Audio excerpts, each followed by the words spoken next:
ရာဇဂရုပြည်၌ပလိကတ်စိတ်ချင်းကတိ80ချမ်းသာသောတထေးကြီးလင်မယားသည်သူတို့၏တူးတဲသောသားကိုကပ်ပေးမှကာကွယ်ရန်မိအောက်ဥမြင်တဲ၌ဖြစ်စီညာအားမှတ်တမ်းတင်စေပြီးသားငယ်ကိုအခြားရက်သို့ပို့လိုက်ကြသည်ကပ်ပြီးနောက်တထေးကြီးလင်မယားကွယ်လွန်သွားခဲ့သည်တထေးသားငယ်သည်စီးရဲသားဟန်ဆောင်ကရာဇဂရုသို့ပြန်လာပြီးအိပ်ဖန်ဆောင်အလုပ်ဖြင့်အသက်မွေးသည်ညတိုင်းအိပ်ပါဟုနှိုးဆော်တန်သည်မင်းကြီး၏နားထင်၌ဤသူစင်းရဲသားမဟုတ်ဟုသောအတိထင်ပြန်ရှိန်သည်ဤစကားကိုနန်းတွင်အကျွေးတော်မောင်းမတုံကြားရပြီးသူမ၏သမီးပြိုထင်လာရောက်စုံစမ်းသည်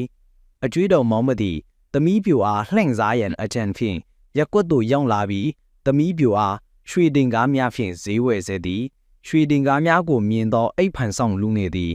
ဤရွှေများမှန်ဤလောဟုမေးမြန်းရာမှသမီးပြိုကအရင်ကတင်ပိုက်ဆိုင်ခဲ့သောရွှေများလောဟုပြန်မေးခြင်းဖြင့်လျှက်ပြားဥကိုစတင်သည်နောက်ဆုံးတွင်တထေးသားသည်မိမိ၏အမှန်စင်စစ်ဖြစ်သောတထေးကြီးဘဝအားဝန်ခံလိုက်ရသည်ဤနည်းဖြင့်မင်းကြီး၏အမြင်မှန်ကိုတတ်သိထူပြီးစင်းရဲသားဟန်မှအမှန်တကယ်တထေးကြီးဘဝသို့ပြန်လည်ရောက်ရှိလာခဲ့သည်